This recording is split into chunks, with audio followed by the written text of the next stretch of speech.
You're listening to a Roddenberry Podcast. Don't touch that dial. We'll be right back. We'll have more news this evening, but first... The latest Gene-ology, a Roddenberry Podcast.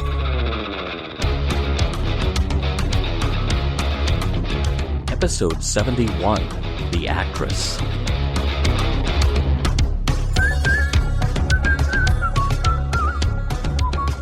Welcome to Mission Log Gene-ology. I'm Earl Green. And I'm Ashley Thomas. Each week on Mission Log Gene-ology, we take our listeners to the home theater of Gene Roddenberry's 50s and 60s TV writing to look for the morals, meanings, and messages that would eventually make their way into his most famous later work, Star Trek. Before we get to trivia on this week's episode, let me take a brief moment to encourage you to join our Patreon or follow us on YouTube or leave a review wherever you're listening to us. Patreon is your gateway to all things Mission Log, including exclusive access to the unedited version of our show, aka the VAM, and our private Discord where you can interact with us, Earl and me, your hosts, during scheduled live chats, along with occasional screenings. You can access all of this for just a mere $1 a month. So head on over to patreon.com/missionlog to see what tier works for you and join the conversation. By the way, reviews help our shows more than you know. Even if you can't come up with the words for a written review, a 5-star rating really goes a long way to tell the algorithm that you really like us, you want to hear us some more, and you think other people might like us too. We're counting on our loyal genealogists to help us spread the word. And now, this week's trivia. Earl, what have you wrangled and whipped into shape for us for this week's trivia? Yeah, I was about to say, I'm trying not to wrangle anything anymore, sadly. The Actress, Gene's last script for Whiplash, got its UK television premiere on October 29th, 1960, with its Australian TV debut waiting until April 15th, 1961. In the UK, Gene's last Whiplash outing was followed by the only episode, written by an up-and-coming writer named James Clavell, shortly before the 1960 Writers Guild strike sidelined his film and TV career, allowing him to work on his first novel, King Rat. This is before he wrote Taipan and, of course, Shogun. Jennifer Jane guest stars as Genevieve Rochelle. Jennifer is a British actress hailing from Yorkshire, England. Jennifer came from a theatrical family and starred in many Hammer horror films throughout her career. Prior to her singular Whiplash guest shot, she had already appeared on film in The Mark of the Phoenix and The Crawling Eye, and on TV in the likes of The Vice, Dial 999, the 1950s TV series of The Invisible Man, Roger Moore's Ivanhoe series, and The Adventures of Sir Lancelot, starring future Doctor Who companion William Russell.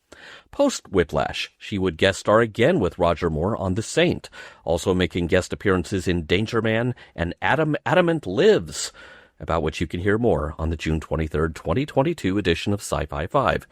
And, of course, many others. She was married to Whiplash art director Peter Mullins, but she had another career as well. Under the pseudonym J. Fairbank, she was also a writer, with her highest-profile contribution being the screenplay of the infamous 1973 movie Son of Dracula, starring Harry Nilsson and Ringo Starr. We lost Jennifer Jane in 2006.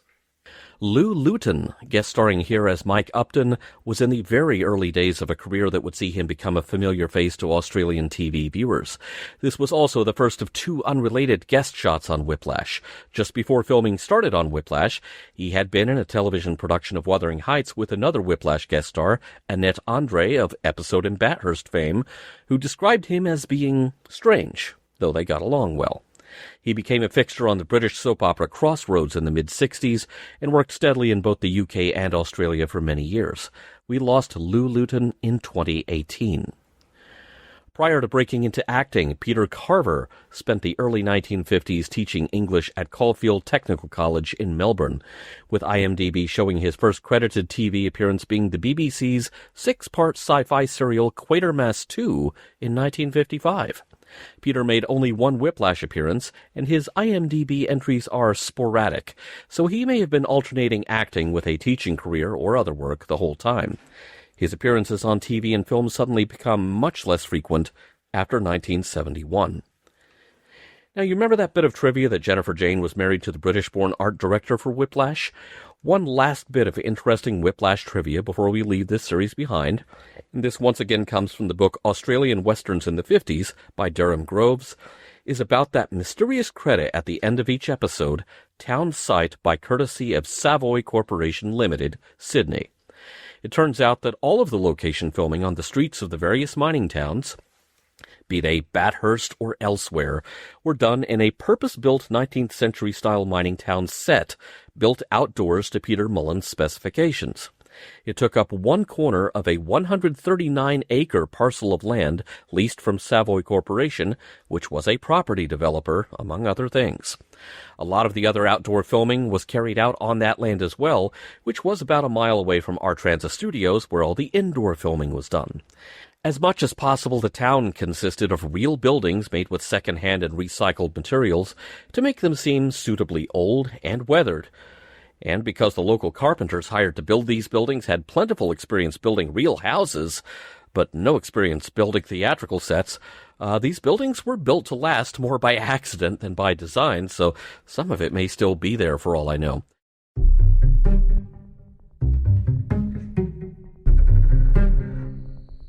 You've been listening to me all evening. You must have had an interesting life too. Me? Afraid there ain't much to it. My old man died with a bottle in his hands. My old lady, I guess she was as bad or worse. I tried farming, too lazy maybe. Tried working in a store, too dumb for that. Tried mining. The claim got filed wrong. Don't take brains to steal. Ain't hard work. Story of me life. Period. I'm sure there's things about you. Good things that... About the only fault I ain't got is lying. Can't stand a liar. But how far can a man go on that?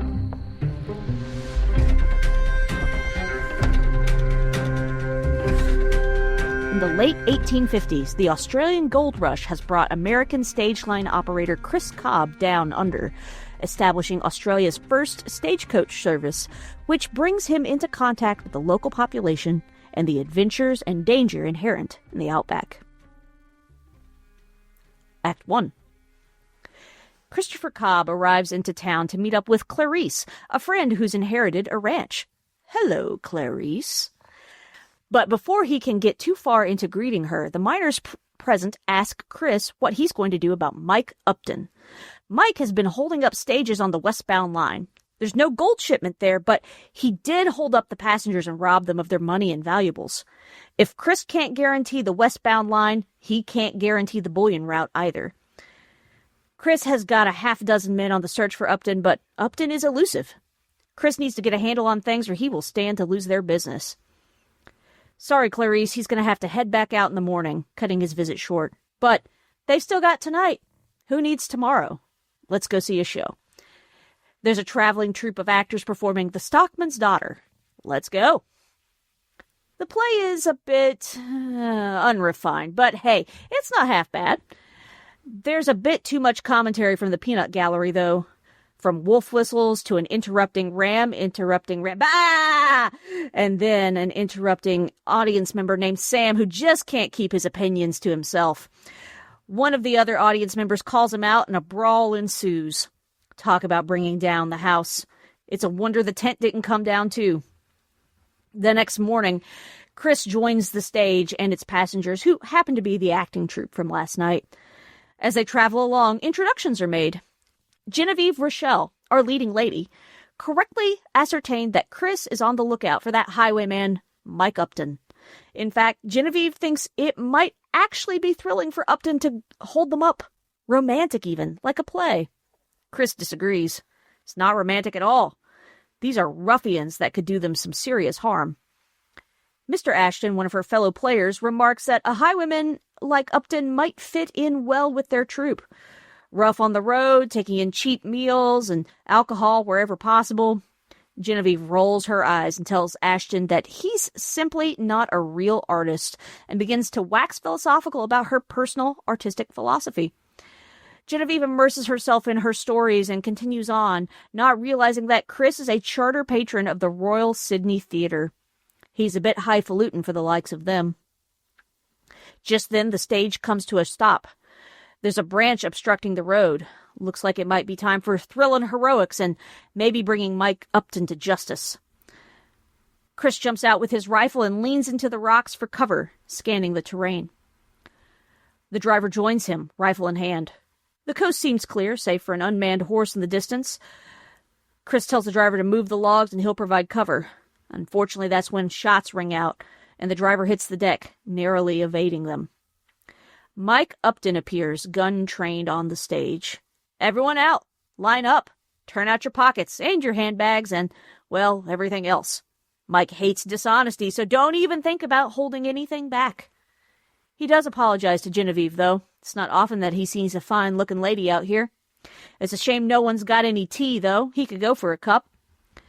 Genevieve mentions that she's got a pound of good English tea in her effects, and looks like Mike could really use some.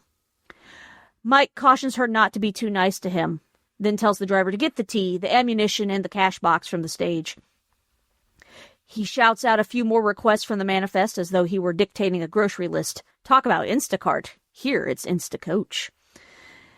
Mike turns his back to shout more items for his order, and as he does so, Chris picks up a rock and makes to knock him upside the head, but Genevieve shouts in protest, giving him away.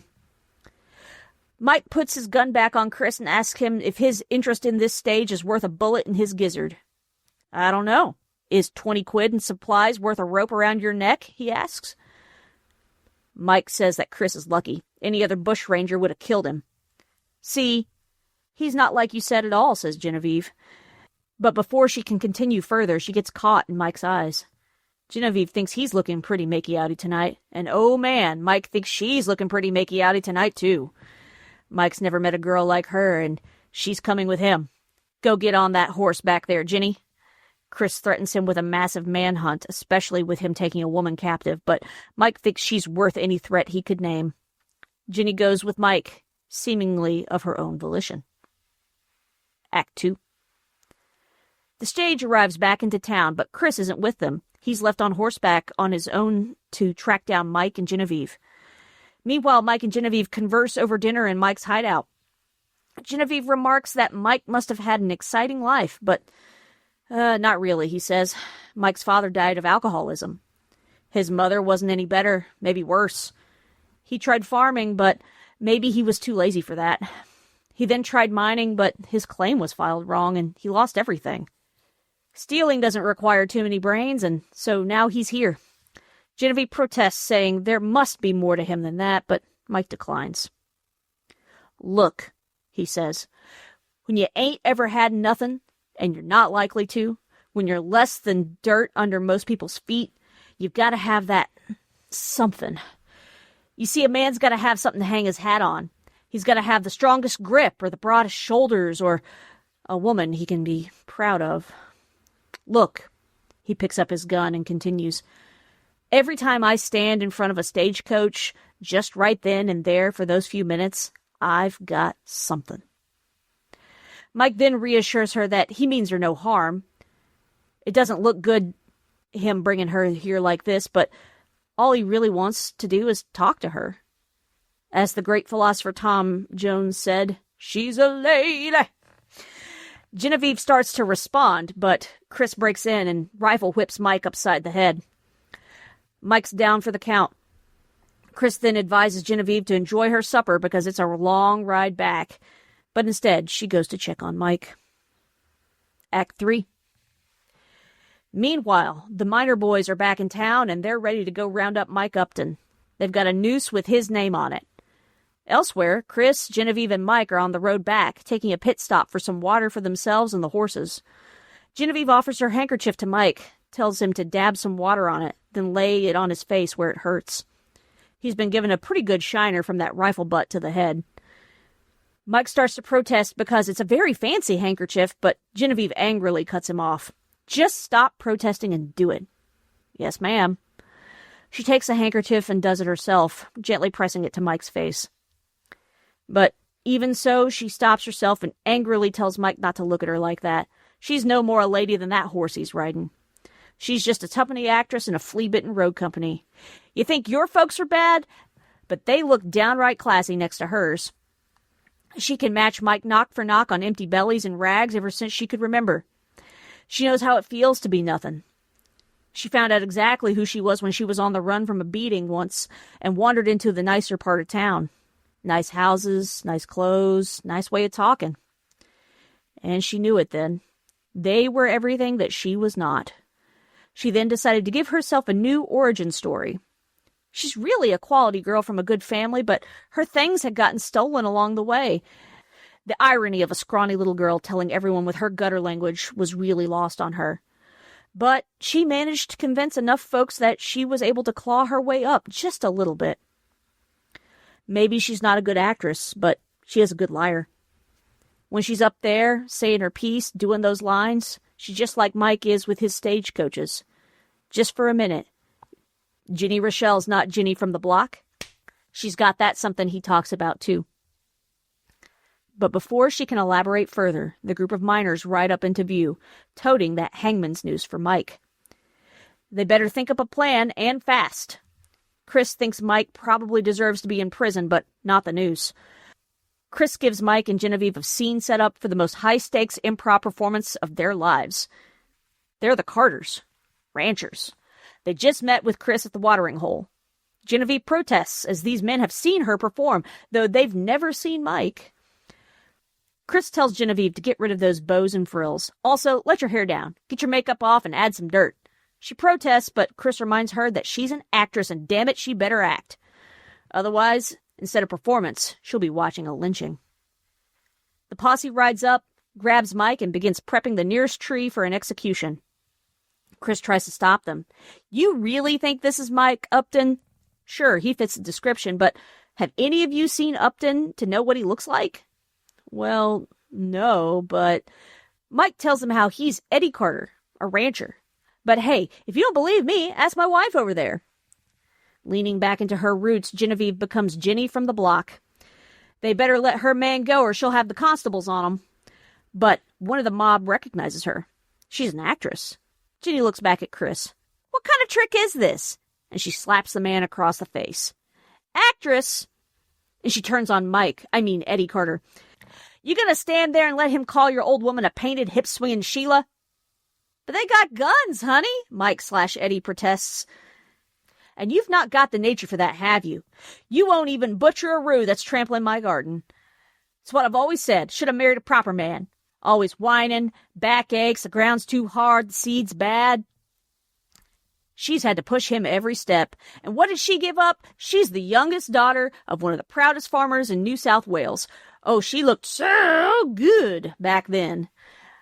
Well, what are you doing around these parts? Asks the would-be executioner.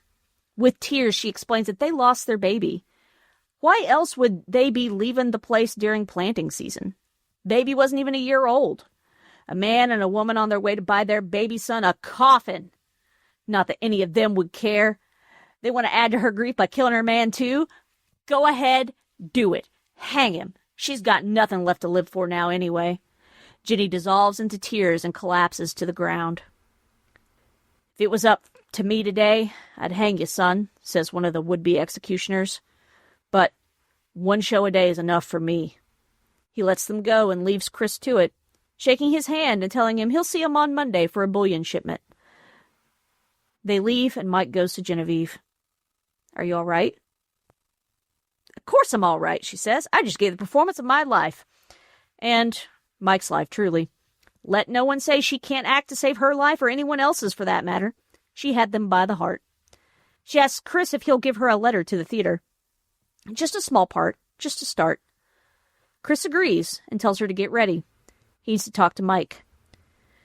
Mike starts to speak to Ginny, but she's busy readying her horse. Chris interjects. Mike's been a right pain in his side, and he's got to settle with the law. Mike supposes he's right. Under the circumstances, I don't think you'll be detained for too long, but when they get through with you, you've got an account to settle with me, says Chris. What do you mean, Mike asks. You know horses. Well, You are going to work and curry and comb and feed Cobb livestock until you feel like you're going to drop in your tracks.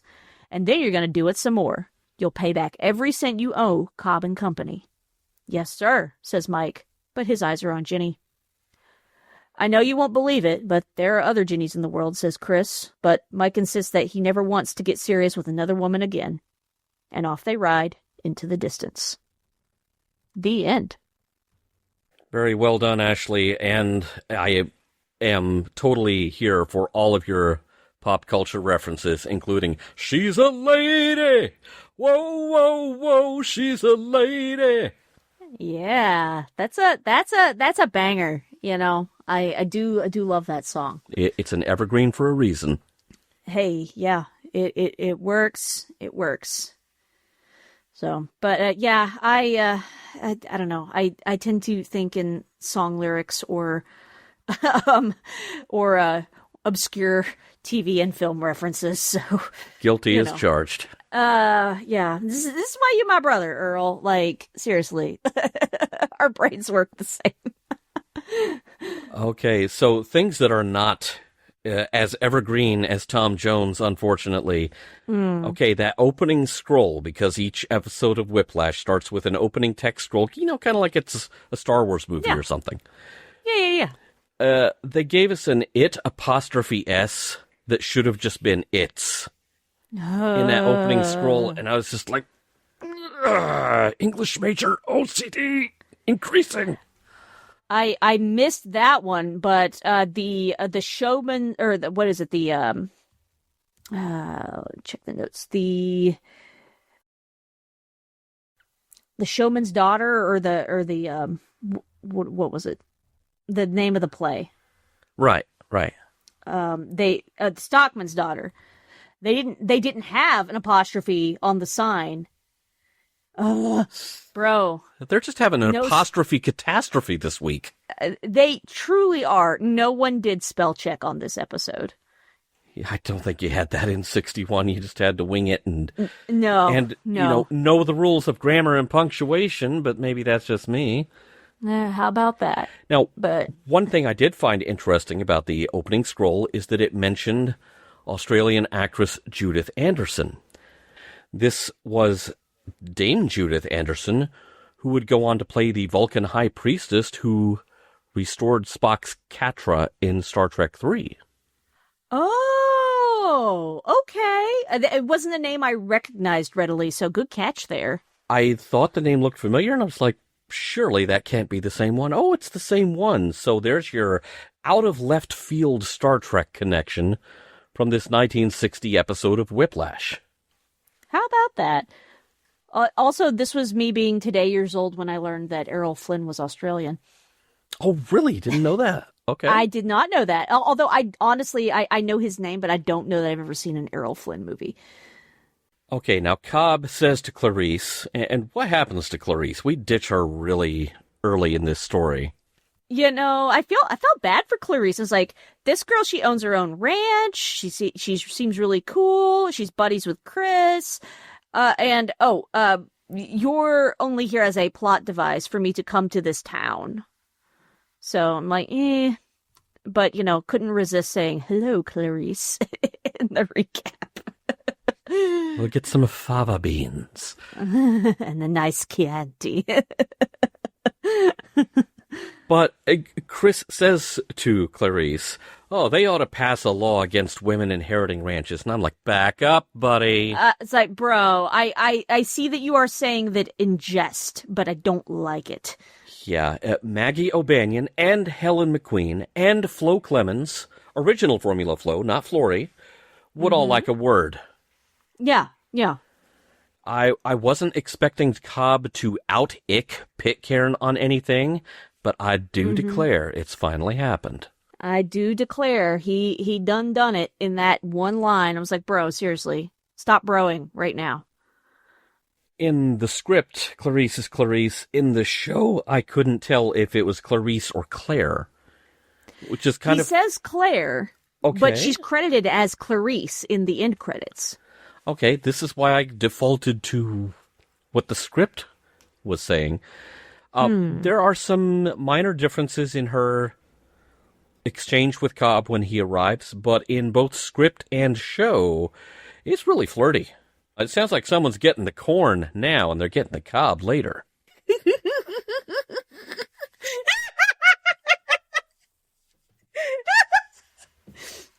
Earl, all hail. What a wonderful euphemism. Well done, my brother. That is great. Hot buttered. Anyway, there is some additional dialogue in Cobb's first meeting with the miners, but it was the kind of additional dialogue that didn't change anything when it was cut. And I noticed that cutting it also removed a speaking part from the show. You were going to have one more talking miner that you were going to have to pay. And so somewhere in the world, a line producer smiled to himself and got a little bit happier. Yeah, indeed. And more flirty stuff cut from the script draft versus the actual broadcast show. Cobb tells Clarice he'll have to leave immediately in the morning despite having just arrived. She says, "It's like asking a child to postpone Christmas."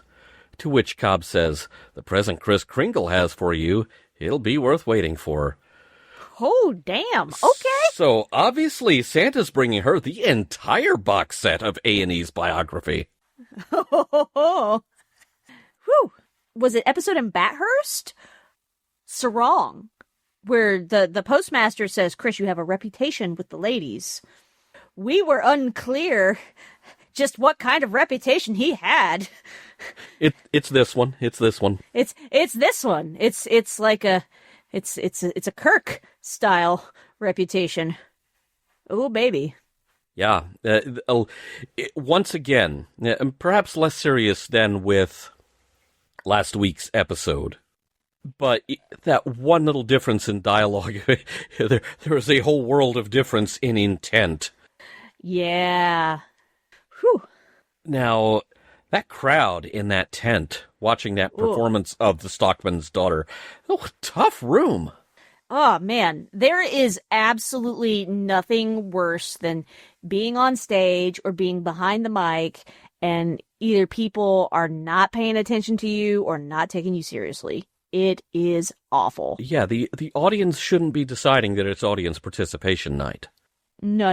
You only put your top-of-the-line improv people on stage if you're expecting them to do room work. Mm-hmm. And given what she is asked to do later in the story, I kind of wish this scene had shown Jenny has some seriously good improv game. Like, she should have been given back as good as she got. Mm-hmm. But instead, she seemed kind of flustered, like, I want to tell these guys to shut up, but I can't say that. Yeah. So, my conclusion from all this, Sam the horse, way better than Sam the audience member. Indeed. Sam, the audience member, can go jump in the lake. That was not cool. The stage directions in the script right after Jenny says she and her fellow travelers are in showbiz are pretty interesting. Mm-hmm. The last line, delivered proudly, tells us something of Jenny. Beneath her pretense of being a much-traveled and applauded dramatic artist is a certain wistful quality, like that of an affection-starved child playing a game in adult's clothing, desperately needing you to pretend that the brave make-believe is all true. That's a really flowery stage direction there. It is. It is. Mr. Ashton is the Debbie Downer of Down Under. Debbie Down Under, if you will. Yeah, dude, if you don't want to be in showbiz, get out and let someone in who wants to be there. I mean, what are you doing with your life? Mm. And Mr. Elkins, during that stage ride, is not much better. Mm-mm. So, halftime score, nearly every man in this episode so far has given me a reason to dislike him, and all it took was opening their respective mouths. Yeah, it's a bit frustrating when the man I think I might like the most in this is the villain. Well, I mean, you know what they say about Magneto these days. Magneto was right. Yeah. There's quite a bit more of the scene inside the stagecoach in the script that looks like it never got filmed. There is some good-humored ribbing about the performance that got interrupted by the sheep. And a really eyebrow-raising line here, because it's what Jenny is saying right when the coach driver has to bring everything to a sudden stop. She is saying, I'd like to try a good part once, in a proper theater, or maybe I'd settle for a husband and 3 meals, crash. I'm not sure what I think of that. Yeah, it's, It doesn't hurt anything for it to not be there, I'll put it that way. Yeah. At least to her, she's acknowledging it as settling, which, as somebody who's very happily married, I don't feel like I settled. But, she feels like she has to choose one or the other. Yeah. She can't have both. Perhaps then, yeah, she probably couldn't have had both. Act 2 opens with this shot back in the town, which we have learned all the towns in this show are that one town, set-wise. Right. It's like from shot to shot, they're doing day for night shooting. Yeah. It's like from shot to shot, the director or the director of photography cannot decide how night it is. Yeah, I kind of interpreted that as Chris searched all night for them and then found them during the next day or something like that. But then it seems like when he breaks into the cabin to rescue Ginny, it seems like it's maybe nighttime.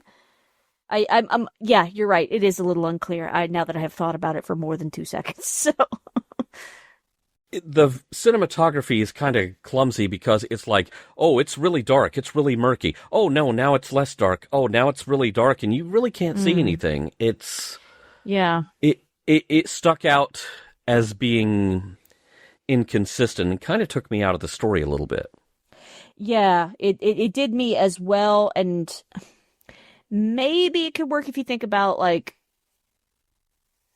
Chris going after them, and it takes him a long time to kind of track them down because he's not sure where they got to. But I don't know. It's it does stretch the imagination.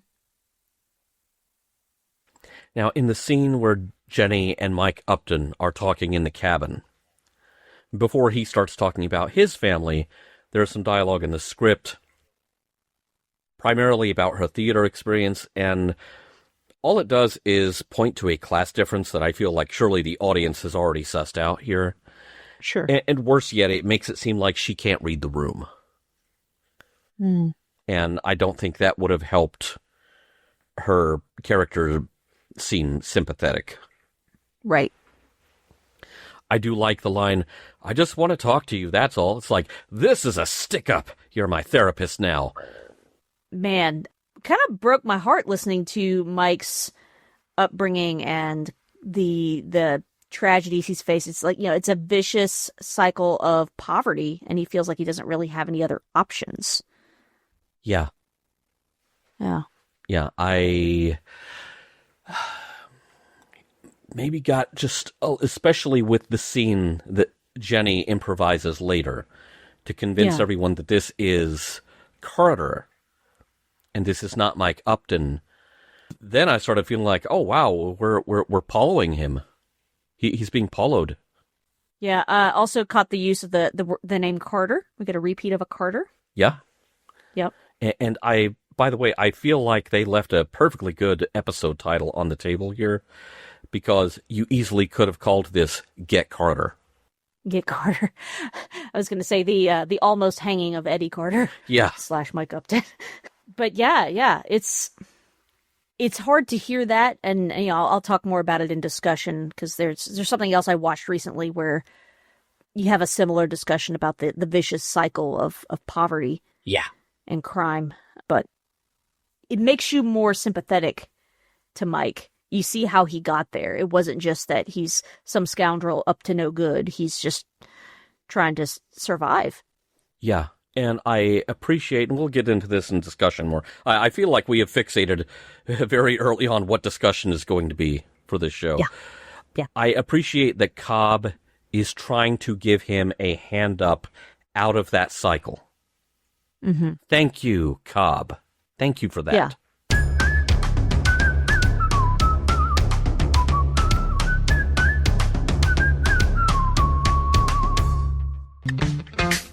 Hello, Charlene Schmidt here.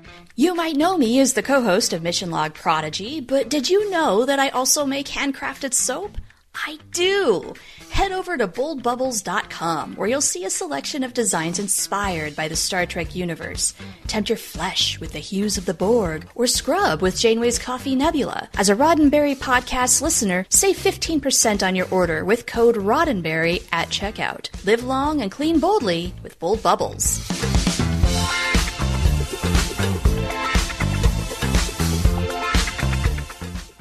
All right, Ashley, I think we are both fascinated by one character in this story, and that is would-be highwayman Mike Upton. And so, welcome, dear listeners. This is not Downton Abbey. Welcome to Upton Abbey, because I think that's like the whole discussion for this show. Yeah, I was really impressed with Chris in all of this that we've read and watched thus far with Whiplash, until he says the line, "They ought to make a law against women inheriting ranches." I'm like, oh, bro, come on. Stop it. I see that you are kind of speaking it in jest, but it is not being received well, so LOL, stop it. Okay. So he kind of got on my nerves a little bit with that. But then we have Mike, who, yeah, he's not doing good stuff. Holding up people and taking their stuff. That's not okay. It's not good.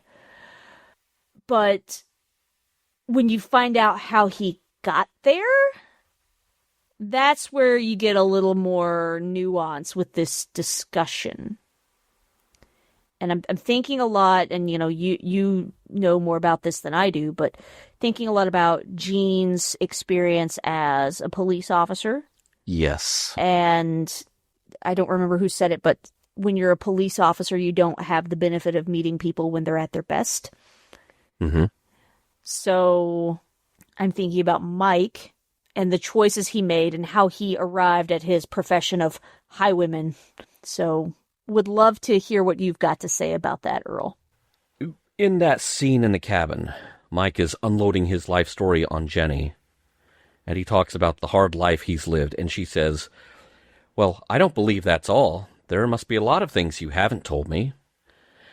Now, going back to the original script draft, there's a different line where there's a whole world of possibility opening up here in the difference.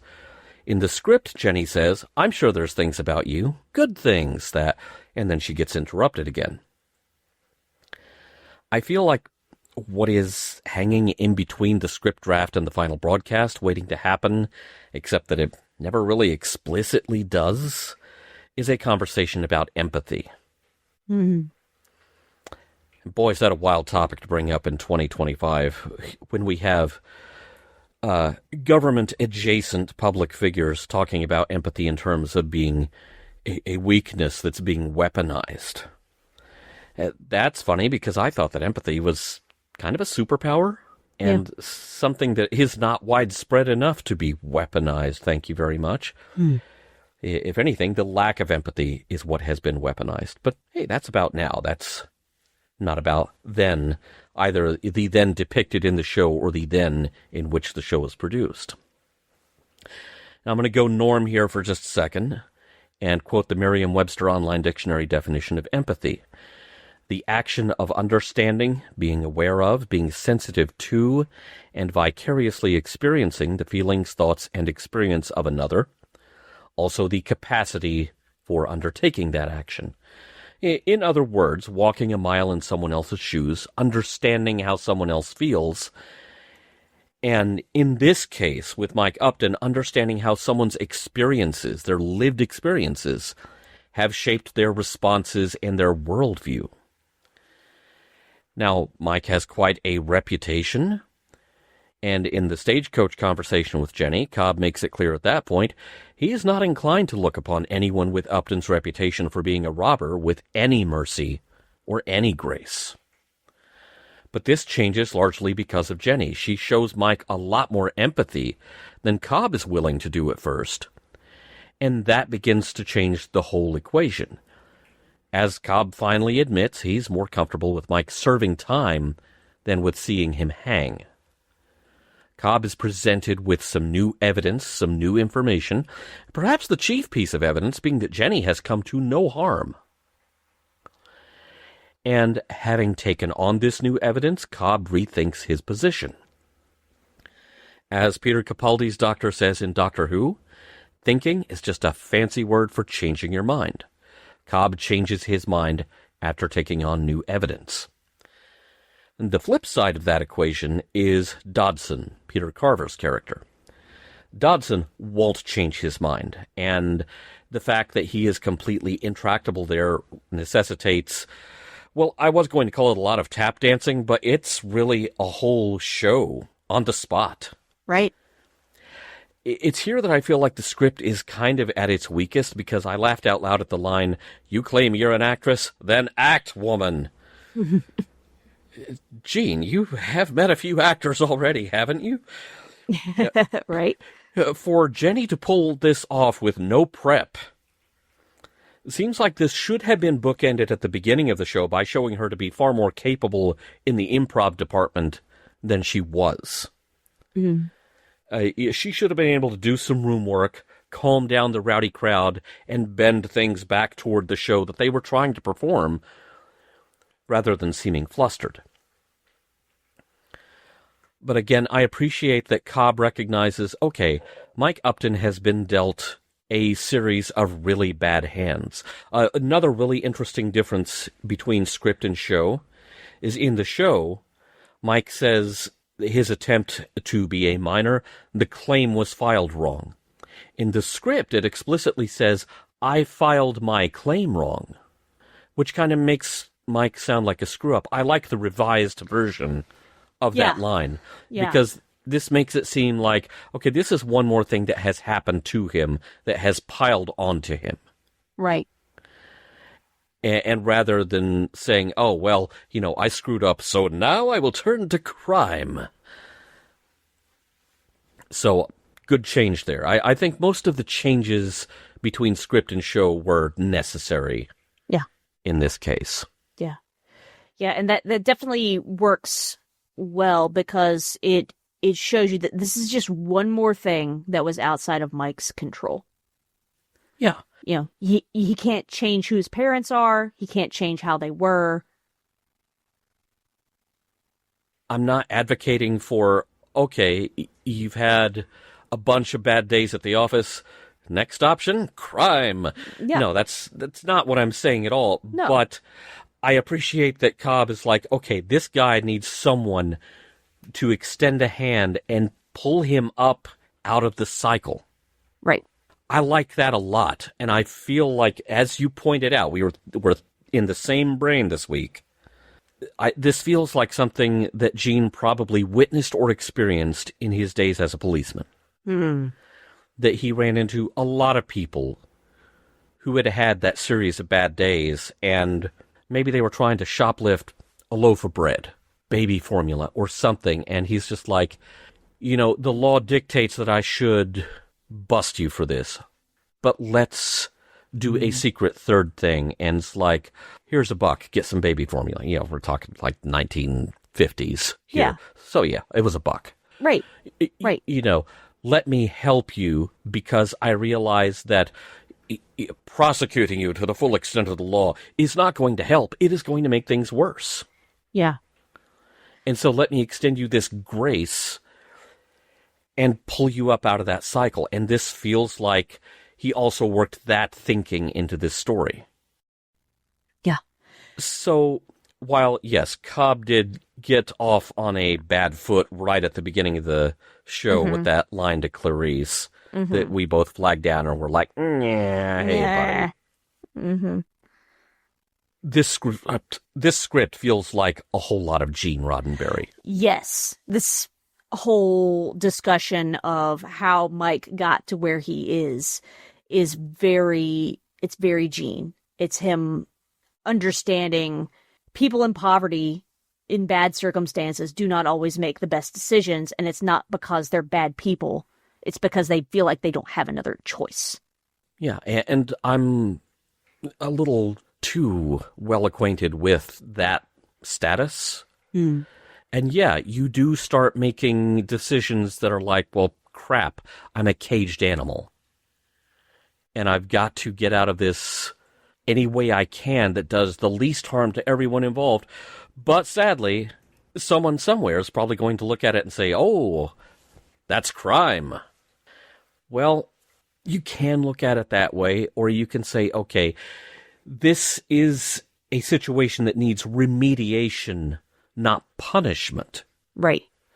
Because punishment only locks them down into the cycle, and soon you're on that hamster wheel and you can't get off. Earl, have you been watching Daredevil Born Again? I am a little behind on it, but I have watched the first 2. Okay. This week's episode, which this will broadcast a month later, so episode 4, there is a scene where Matt Murdock, the lawyer, is working a pro bono case for a guy who has been arrested for shoplifting 7 boxes of fiddle faddle, which sounds like an odd crime. This guy has been arrested multiple times for shoplifting or other odds, small-time misdemeanor kind of stuff. And the last time this guy got arrested, he was in jail and missed a meeting regarding his SSI benefits, and therefore they were cut off. And so this guy, he's in even worse shape than what he was before. And the guy makes a point in saying, yeah, you got me a break. Here you got me 15 days rather than 30, but it will cost the state more to lock me up for 15 days plus court costs and all of this than it would for them to feed me. Yes. And that absolutely walloped me because, yes, I'm aware of the difficult circumstances that so many people find themselves in, and they make difficult choices because of that, because of this vicious cycle of poverty.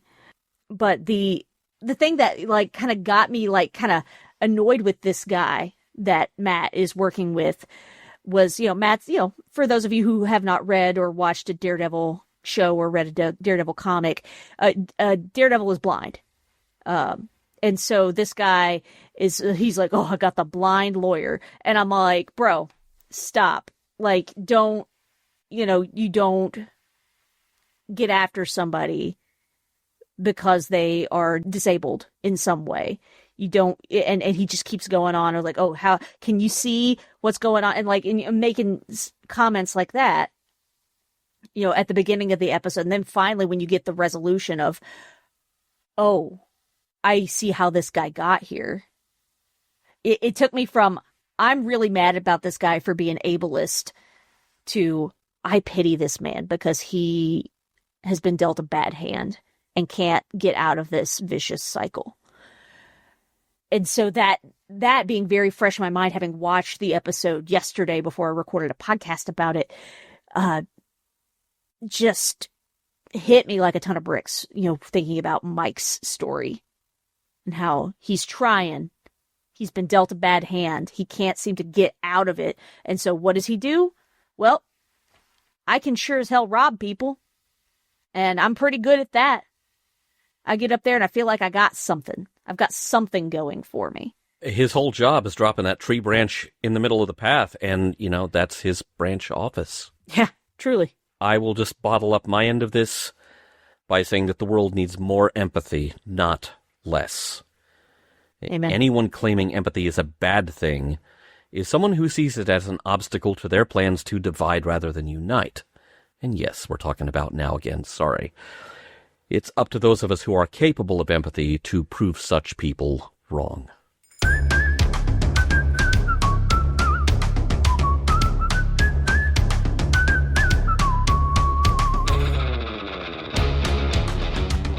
All right, Ashley, we're at the end of our journey with Whiplash already.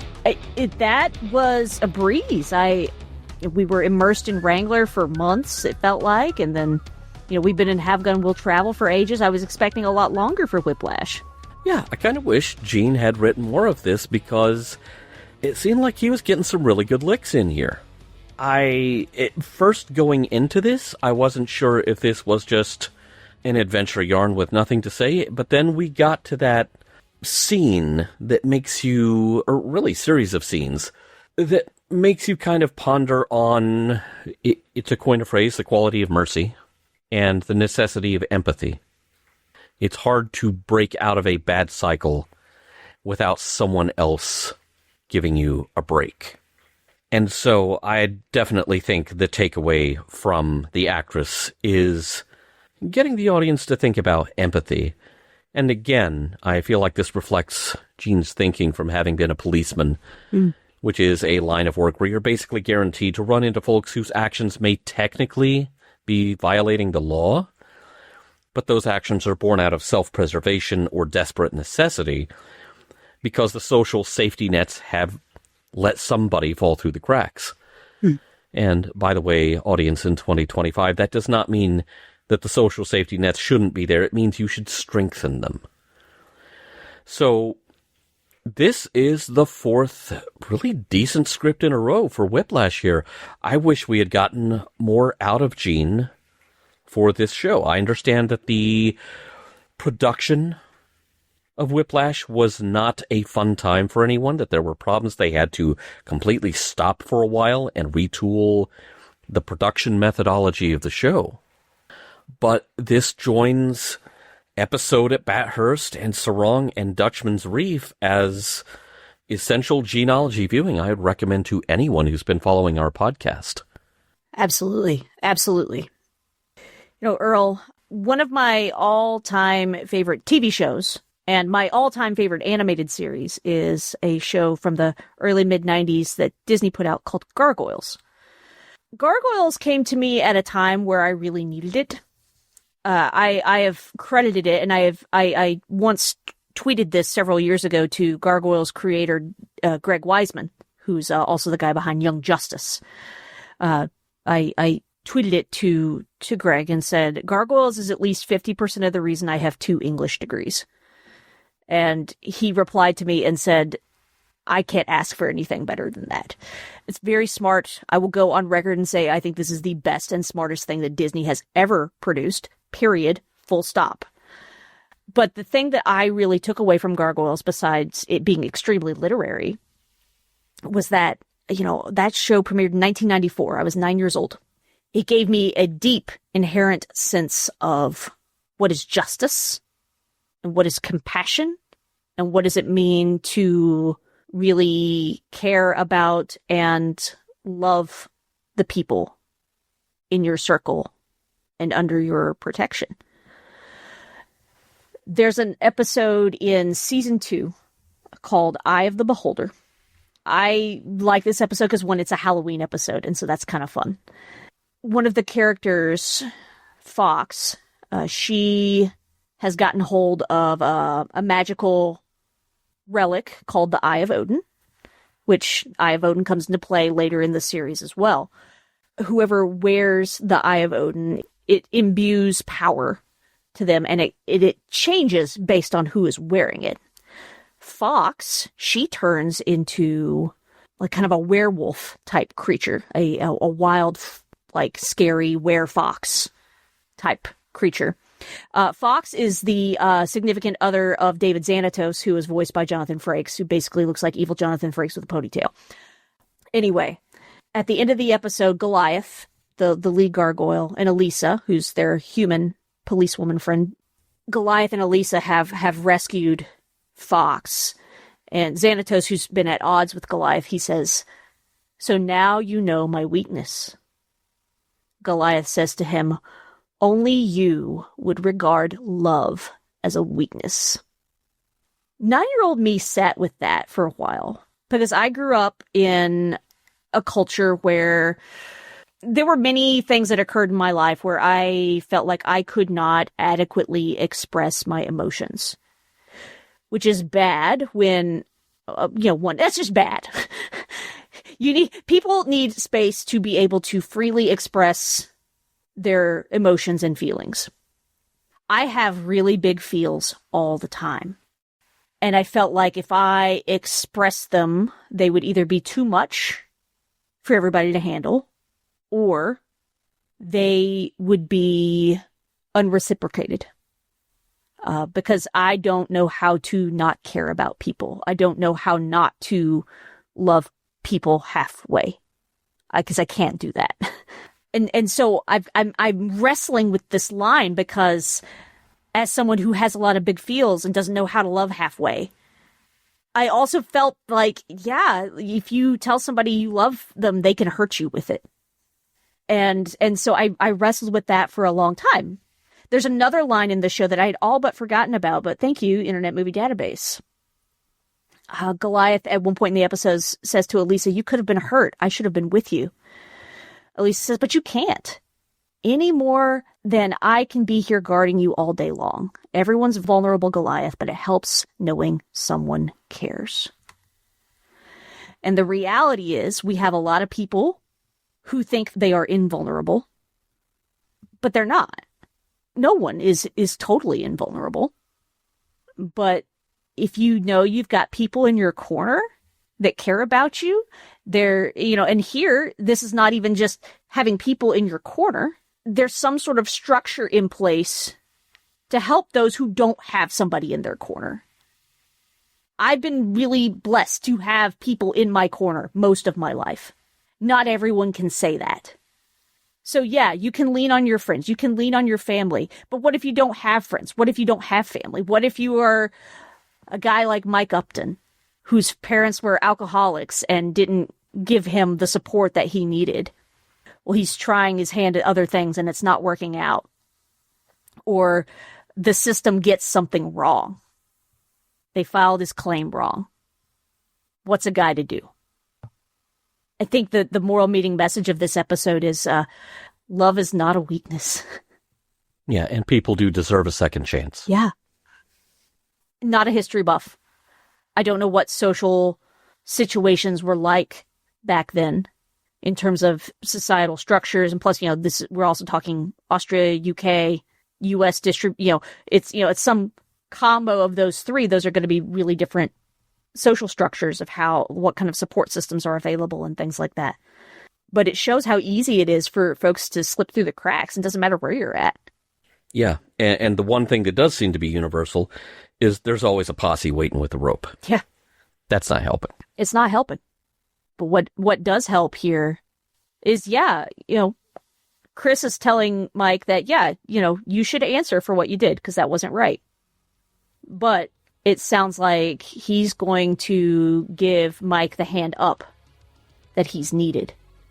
So he doesn't go and rob people. He doesn't continue to commit crimes because he feels like he can't do anything else. I think that's what we need. Special thanks to the Roddenberry Repertory Players. Our cast this week featured Gigi Edgley as Genevieve Rochelle and Bo Nicholson as Mike Upton. Gene-ology is meant to be entertaining and informative, but it's also just the beginning of an ongoing conversation about the works of Gene Roddenberry. Drop us a line at missionlog@roddenberry.com and join us on Facebook at MissionLogPod. And please remember, your comments could be used on future installments of Gene-ology. If you have any material that might be of interest to us that isn't already in the Roddenberry archive, drop us a line at missionlog@roddenberry.com. Our website is missionlogpodcast.com, and Mission Log Gene-ology is produced by Roddenberry Entertainment. On the next Gene-ology, the lesson. Special thanks to consulting producers Matt Esposito, Homer Frizzell, Rand Hurl, Tom Kozak, Julie Miller, Mike Richards, Mike Schabel, Paul Shadwell, and David Takechi.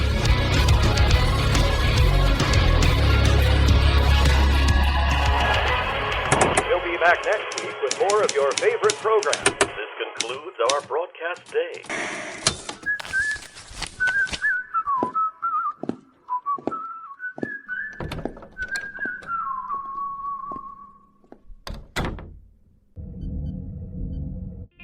This is a Roddenberry podcast. For more great podcasts, visit podcast.roddenberry.com.